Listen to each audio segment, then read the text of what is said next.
Bonsoir à tous, bienvenue au journal. Florence Ontianding, bonsoir à vous. Good evening to you, Julien Gay. Thanks for joining us in this 8 p.m. edition of the news on Equinox Television. The corpse of a 60-year-old man in Bonaberry has been exhumed 1 week after he was single-handedly buried by the adopted son. Senior reporter Chris Toby is on standby and will be telling us that it took place in the presence of top-ranking officials and the State Council for Bonaberry. In this edition of the news, Southwest Elite Association, Suela in crisis. Some elites have been accused of hijacking their association in complicity with the Biya regime. Derek Jato will also be telling us that a press conference held ended in limbo. Lutte contre les constructions anarchiques et dans les zones à risque dans la ville de Douala.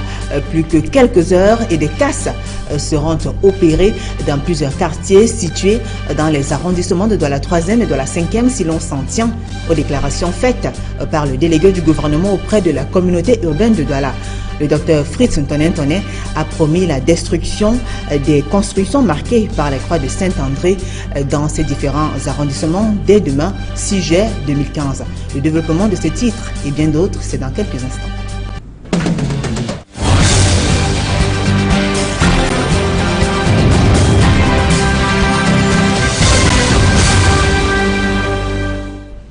Vous avez choisi Equinox Télévision et vous faites bien.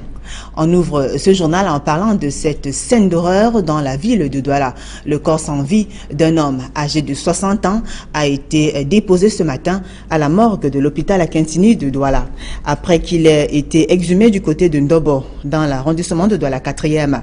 La victime, M. Fongang Marcel Joël, puisqu'il s'agit de lui, a été tué dimanche dernier par son fils adoptif, le nommé Durand Togem, puis enterré dans son propre chantier.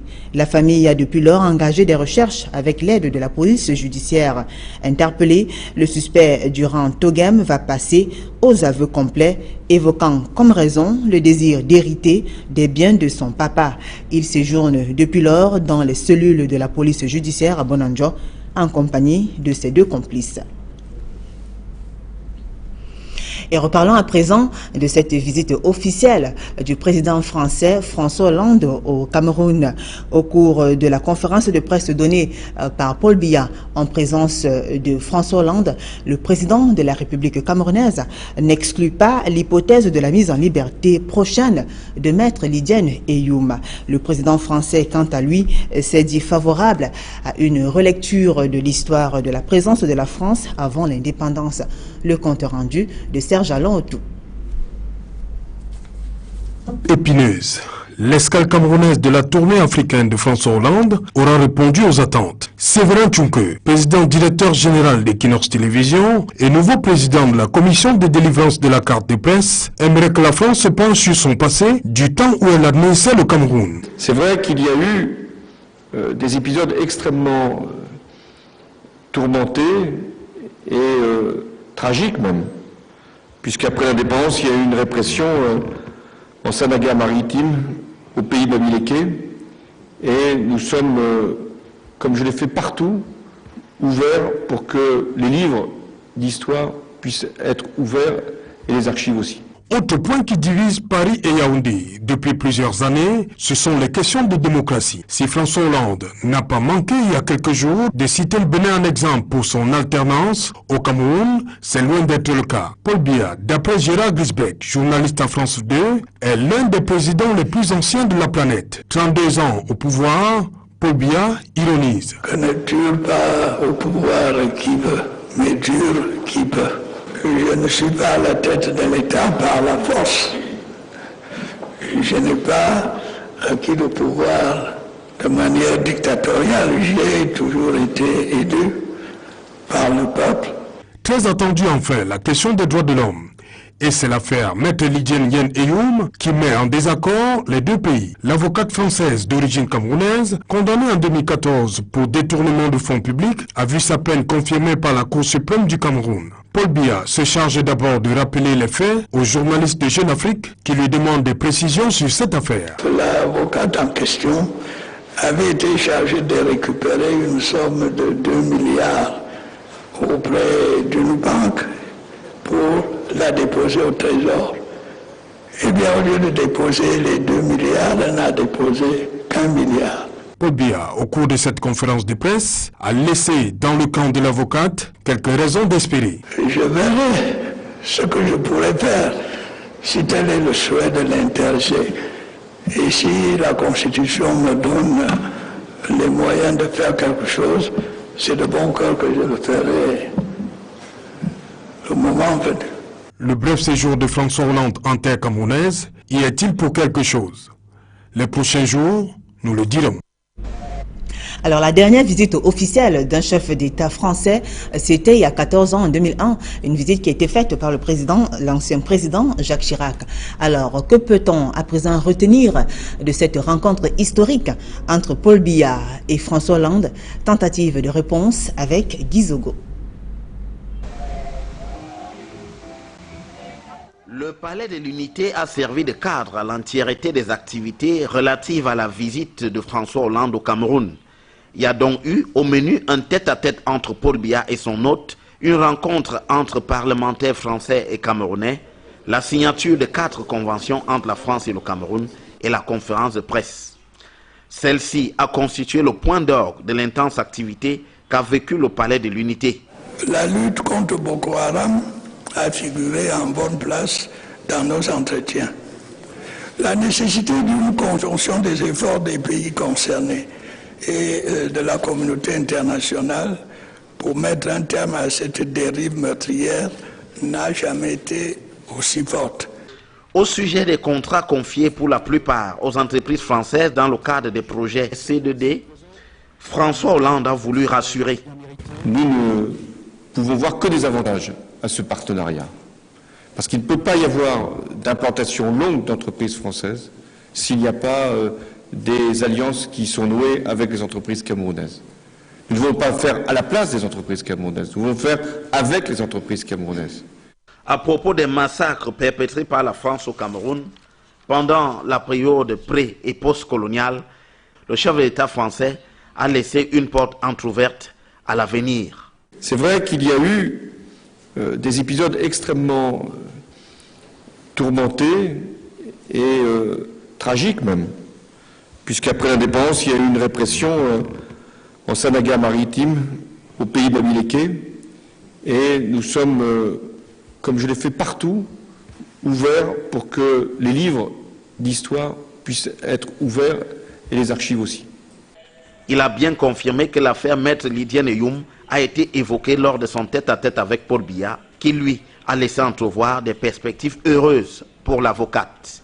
Je verrai ce que je pourrais faire si tel est le souhait de l'intéressé. Et si la Constitution me donne les moyens de faire quelque chose, c'est de bon cœur que je le ferai le moment venu. Au sujet de sa candidature ou non à l'élection présidentielle de 2018, le chef de l'État camerounais a préféré garder le suspense. Ne dure pas au pouvoir qui veut, mais dure qui peut. Les élections présidentielles camerounaises de 2018 sont certaines, mais encore lointaines. Nous avons le temps de réfléchir et le moment venu, les Camerounais et les amis français du monde sauront si je suis candidat ou si je prends ma retraite. Une réponse qui appelle à attendre pour voir ce qu'il en sera dans 3 ans. Et François Hollande qui est donc arrivé au Cameroun au moment où de nombreux historiens français, journalistes et hommes politiques français et camerounais d'ailleurs réclament reconnaissance et réparation des crimes commis par les soldats et colons français au Cameroun pendant la guerre d'indépendance. Ce sont près de 120 000 Camerounais qui furent tués entre 1955 et 1962 par les Français. Des tueries perpétrées dans la barbarie absolue et le silence complice des autres nations. Éric Marcel Dumont.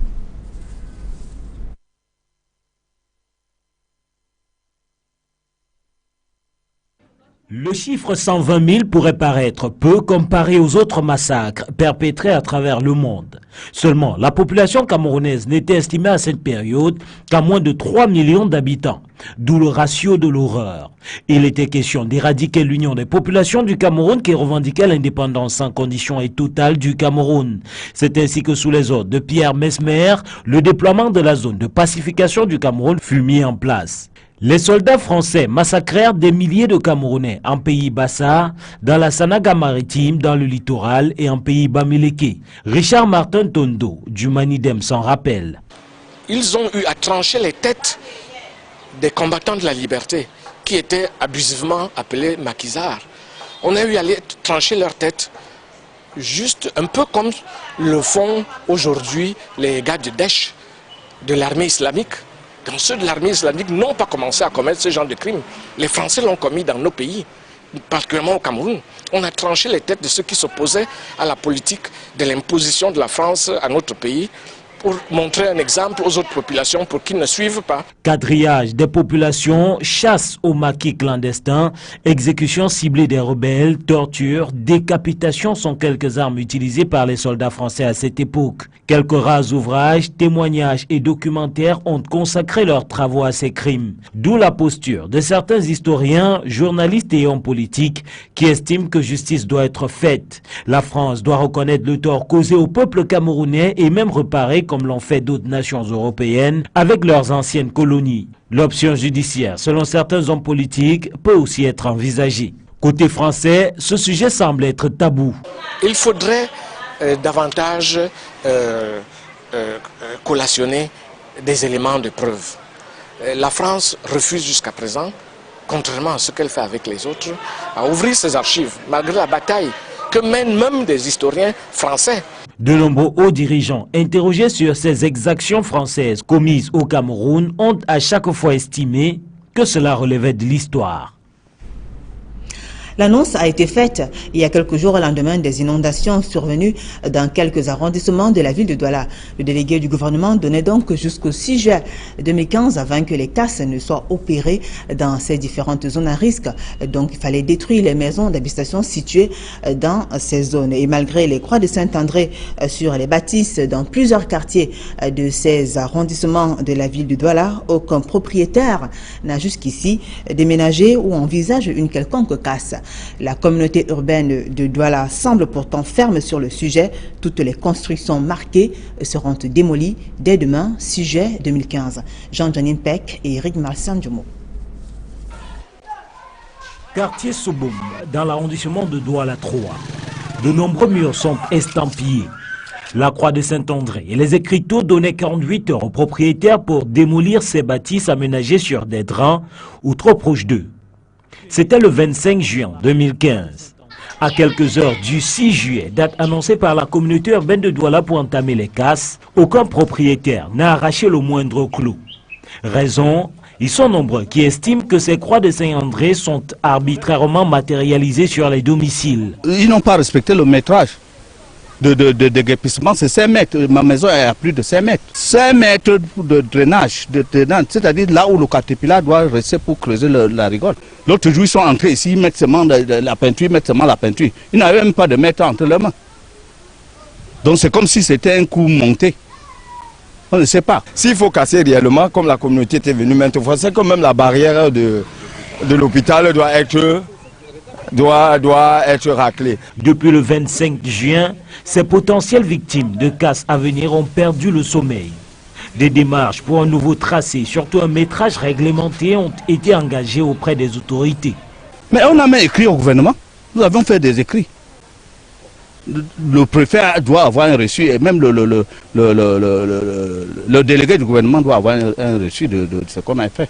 Personne n'envisage par-dessus tout partir avant la date du 6 juillet et donc l'option est celle du pied de grue. Oui, c'est le 6, ils nous ont dit, selon ce qu'ils ont dit, ils ont dit que c'est le 6. C'est le 6 qui vont descendre ici. On ne doit pas faire des trucs que ça va encore créer des problèmes aux gens. Pourtant, de nombreuses habitations obstruent quasiment les draps. Dans le cas de Souboum, il est complètement bouché d'un côté, les populations l'utilisant aussi comme dépotoir. La question à présent est celle de savoir si la communauté urbaine de Douala mettra sa menace de démolition le 6 juillet prochain à exécution. Si cela n'est pas fait, on restera dans les promesses et les menaces creuses qui poussent parfois les populations à minimiser le message porté par ces croix de Saint-André. Eh bien, les agents de la communauté urbaine de Douala ont déjà commencé à opérer à quelques casses sur les abords du pont Tonga. Il est situé au quartier Makepe-Misoke. Une action menée dans le cadre du curage de drains qui a souvent été à l'origine des inondations dans cette zone située dans le 5e arrondissement de la ville de Douala. Plus de précisions avec Étienne Pascal Azégué. Ceci n'est qu'un avant-goût de ce qui attend dans les prochains jours. Toutes les habitations qui se trouvent le long de ce cours d'eau qui sépare les quartiers Makepe-Misoke à Bepanda dans l'arrondissement de Douala 5e. L'enjeu de la communauté urbaine de Douala, sans se soucier de la présence de tous ces curieux, poursuit la destruction de ces habitations pour se frayer le passage. Une activité qui a surpris les occupants des lieux. Nous étions avisés pour les Indiens et non pour Samésine. On nous a surpris subitement là où nous sommes. Nous, on est en train de subir le sort, comme vous voyez là, devant nous présentement. Toutes ces concessions ont été marquées de la croix de Saint-André. Par conséquent, elles devaient être détruites à compter du 6 juillet, selon les délais prescrits par le gouverneur de la région du littoral. On était d'accord qu'on fait le drainage, ça aide tout le monde. Même si ça détruit d'autres, ça aide tout le monde. On veut bien ça. C'est une bonne chose. L'on se souvient que Makepe-Misoke a été l'un des quartiers de l'arrondissement de Douala 5e, ayant été victime des inondations survenues dans la nuit du 19 au 20 juin dernier dans la ville de Douala. C'est donc une journée assez mouvementée qui s'annonce dès demain 6 juillet 2015 dans les arrondissements de la 3e et de la 5e. Et on nous signale tout de suite ce grave incendie du côté de Dakar face au hôpital Nilon Tergal dans la ville de Douala. Les sapeurs-pompiers sont déjà sur le lieu. Nous y reviendrons plus en détail dans nos prochaines éditions d'information. La société civile éclaire la stratégie nationale de promotion des énergies renouvelables. Des propositions formulées il y a quelques jours visent à améliorer le cadre politique et juridique et à faciliter l'accès de tous aux sources alternatives d'énergie. Élisée Mbokba et Marcelin Gansop. Offrir l'électricité en qualité et en quantité aux Camerounais demeure un gros caillou dans la chaussure du gouvernement. Du coup, les énergies renouvelables se présentent comme une issue de secours, seules capables de faire face au délestage, devenu monnaie courante. Pas surprenant que du beau monde ait choisi de se lancer dans la valorisation des énergies renouvelables. Depuis 2003, nous travaillons sur des systèmes de micro-hydroélectricité, des systèmes solaires photovoltaïques et solaires thermiques. Globalement, d'année en année, on fait plus d'installations que l'année précédente. On passe de moins en moins de temps à faire de l'évangélisation pour trouver des clients. Mais seulement, des difficultés plombent les initiatives qui tendent à prospérer dans ce champ pourtant vaste et porteur. La TVA, c'est vrai, elle est exonérée, mais le reste des coûts de la taxation sont encore vraiment très élevés, ce qui fait que, économiquement parlant, les importateurs sont un peu découragés et on a plutôt une grosse infiltration des produits de mauvaise qualité parce que eux, par contre, ils ont des voies d'entrée un peu illicites. On se heurte au fait que notre réseau électrique n'est pas très stable pour permettre de raccorder les installations solaires au réseau général et le renforcer. C'est donc pour dire un mot sur ce qu'il y aurait à améliorer que les acteurs de la société civile se sont réunis à Yaoundé sous les auspices de la Fondation camerounaise de la Terre vivante. Nous sommes convaincus que, étant en train de travailler sur le terrain, nous sommes amenés maintenant à dire au gouvernement, en fait, si on a prévu ceci, voilà ce qu'il faut améliorer pour que cela soit beaucoup plus digeste sur le terrain. Le gouvernement est lui-même conscient que la politique nationale sur laquelle est adossée les énergies renouvelables est perfectible. Naturellement, nous pensons que la société civile a un rôle très important à jouer, un rôle prépondérant à jouer pour le développement des énergies renouvelables, pour le développement tout court du Cameroun. En ce moment, les réformes sont en cours pour se pencher particulièrement sur les questions relevant des énergies renouvelables et à la stratégie dont la réflexion est en cours. Les recommandations de la société civile portent entre autres sur l'amélioration du cadre politique et juridique et sur les stratégies à capitaliser pour faciliter l'accès de tous à ces sources alternatives d'énergie. Et cette note en sport football avant la version anglaise de ce journal, ce sont les résultats de la 22e journée du championnat national de Ligue 1 de football. Les résultats donc des matchs qui se sont joués ce week-end. À Douala dans la région du littoral, match nul entre Astre, 1 but face à Panthère, 1 but partout. New Star 1, Botafogo 0. À Yaoundé dans le centre, APGS a pris le dessus sur Unisport, 2 buts contre 1. Tonnerre Kalara Club, quant à lui, s'est incliné face à Cosmos, 0 but contre 1. À Limbé, dans la région du sud-ouest, Jalakwan Sport Academy 0, Union 1. À Banjoun, Fovo 1, Dragon 0. À Bafang, dans l'ouest du Cameroun, Lyon blessé a fait match nul face à Canon, 1 but partout. Et dès demain, 6 juillet 2015, à Garoua, Coton Sport va jouer contre Bamboutos de Bouddha.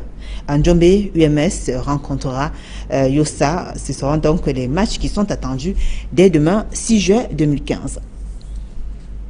La suite de ce journal, c'est avec vous, Florence Onchanding. Bonsoir. Merci, bonsoir, Julingue. Thanks for joining us in the second segment of this newscast. We take you straight away to Bonaberi, where the mortal remains of a 60-year-old man has been exhumed today in the presence of top-ranking police officials as well as the State Council for Bonaberi. Senior reporter Chris Toby tells us that the 60-year-old man was killed and single-handedly buried by his adopted son. His report. Anyone passing through Ndobo quarters precisely near Horizon Secondary School would for sure neither contain the stinking odors nor the tears flowing down in front of this horrible scene, usually only appearing on TV. The exhumation of the body of 60-year-old Fonga Marcel Joel, killed Sunday, June 28 and buried same day by his adopted son and trusted errand boy. The 28-year-old Durant Togem says he killed Marcel to be the sole controller of his huge wealth.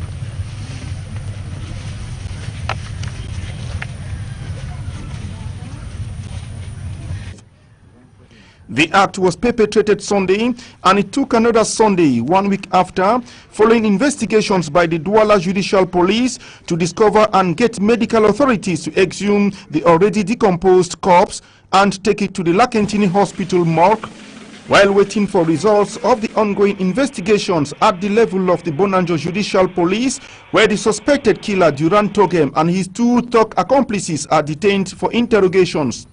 Hopefully, that the truth be known and all the perpetrators brought to answer for their crime by the time the remains of Joel Marcel Fongang shall be handed over to family for burial in Futuni West region. Meantime, in the southwest region of the country, a 31-year-old man has been crushed to death by a heavy-duty truck that was along the Mi-17 Munya Highway. Witnesses say a private car driven by a certain Eno Helen had failed to indicate he was negotiating a bend. It was in the process of dodging the car that the truck driver hit Agbo Yannick. From the southwest region, our reporter, Derek Jato. Mile 17 Munya Street in Boya, Kemnang Subko Jemen is shedding tears. His truck has just killed a person. 31 years old Agbo Yannick left his furniture workshop to buy nails for these chairs. On his way back, he was crushed by this truck belonging to the United Transport Africa, and he died on the spot.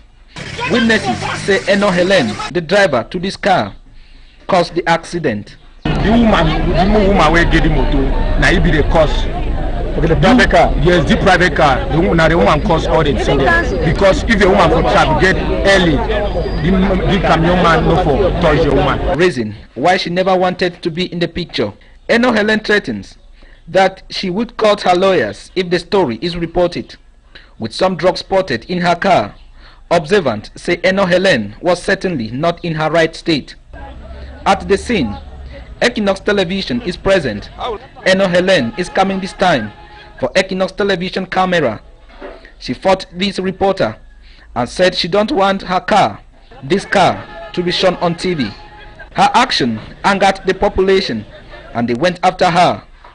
With the help of the security forces, Eno Helen went into hiding. Agbo Yannick's corpse was taken to the Buya mortuary, and Kemnang Subko Jemen, the truck driver, is under police custody in Boya. And the population of the southwest region are equally demanding council authorities to evacuate a vehicle that has been stationed in that area for about 4 months now. And still in the southwest region of the country, a meeting to evaluate 100 days of new Southwest Elite Association executive has ended in limbo. Some Swela members have been accused of hijacking the association in complicity with some members of the Biya regime. Once more, Derek Jato. It is a popular opinion in the region that the Southwest Elite Association, Swela, has been hijacked by some individuals for their interest. And I will keep on saying it, that Swela was hijacked. But it's still being hijacked because some people in Southwest who tell themselves the big guns have kept Swela perpetually down. Elected into office as the new Secretary General of the association 3 months ago, Mr. Moki Joseph says he is coming on board to revamp the Southwest Elite Association and continue the Anglophone problem struggle, and his idea has gained the sympathy of the Southwest lawyers. We have to congratulate the Southwest Elite Association through their Secretary General for the pronouncements they have made today. And when they run into any problems, we as lawyers will be there. It shows that the meeting held in Bamenda by the common law lawyers, was a step in the right direction. In a meeting baptized as Press Launch, which had as its objective to brief the media of the new team 100 days in office. We need to create a Swela website. We need to pay for the land. But some Southwest elite who participated at the Press Launch said the Southwest Elite Association has no future. Pretense. They pretend, they tell lies, and they deflect the goals of the founding fathers. Adding that the new Secretary General and his cabinet are heading towards another catastrophe, for they are trying to fence a house from intruders, of which they have not even cleaned it inside. That means the chemistry of the President Paul Biya of Cameroon has underscored the possibility of seeking another mandate come 2018. He told the press at the Unity Palace that only time will tell whether he will stand in 3 years' time or not. Now, French President François Hollande on his part admitted his country's responsibility in the killings of thousands of Cameroonians during the colonial period. It was among other activities on the sidelines of the 5 hours visit of François Hollande. Roland Akon.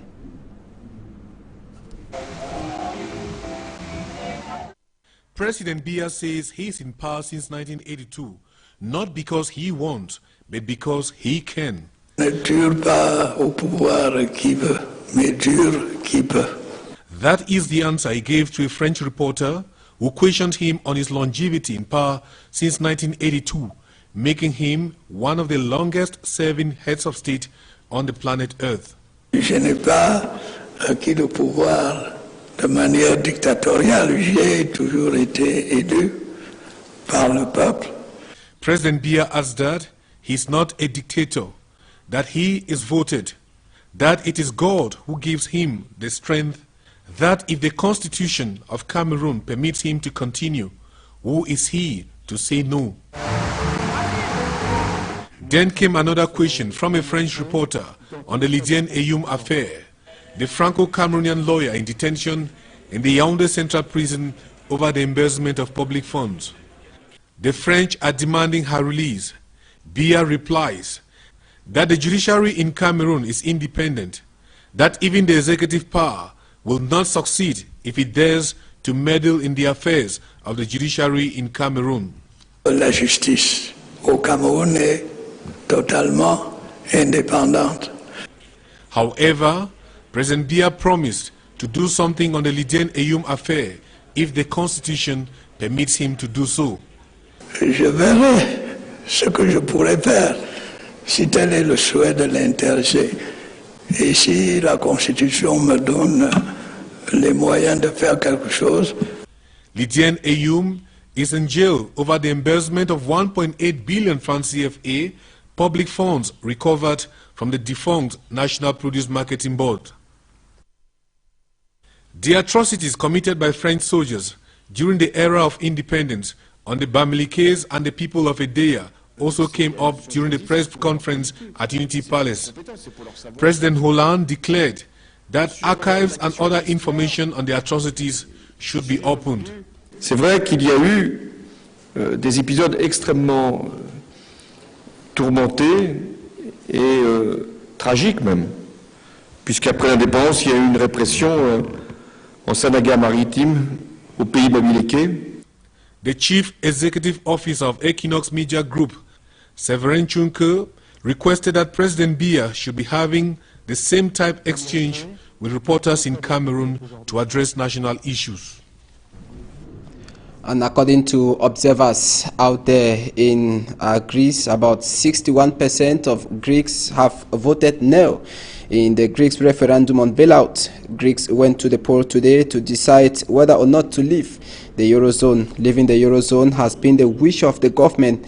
The Greek government is facing serious financial problems as the IMF, the International Monetary Fund, has refused to accept another postponement on the payment of debt. Greeks argue that the Eurozone is only imposing the economic plans on them. And let's now talk the 22 action of the National League One Football Championship matches that were played across the stadia today. In Douala, Astre played a 1-1 tie with visiting Panther Football Club. In New Stars beat Botafogo 1-0 in the regional derby. It was Apejes of Food that beat Unisport of the Open Camp 2-1, and playing at home, Tekase lost to Cosmos by 0-1. It was equally in Jalakwan Sports Academy that lost at home at the Limbe Centenary Stadium to visiting side Union Sportif of Douala 0-1. Fovu beat Dragon 1-0, and Lyon Blessé played a 1-1 tie with Canon Sportif of Yaoundé. Matches that will be coming up tomorrow, Monday. Coton Sport of Garwa, who play at home at the Garwa Room Deja Stadium against Bambutus Football Club of Mbuda, and UMS of Loom will lock horns with Yosa Young Sport Academy from Bamenda. And ladies and gentlemen, that does it on this edition of the 8 p.m. primetime newscast on Equinox Television. Thanks for watching. Good night. Bonne nuit à vous, Julien. Merci à vous, Florence Santiandi. Madame, c'est la fin de ce journal. Merci pour votre fidélité. Bonne soirée sur Equinox Télévision.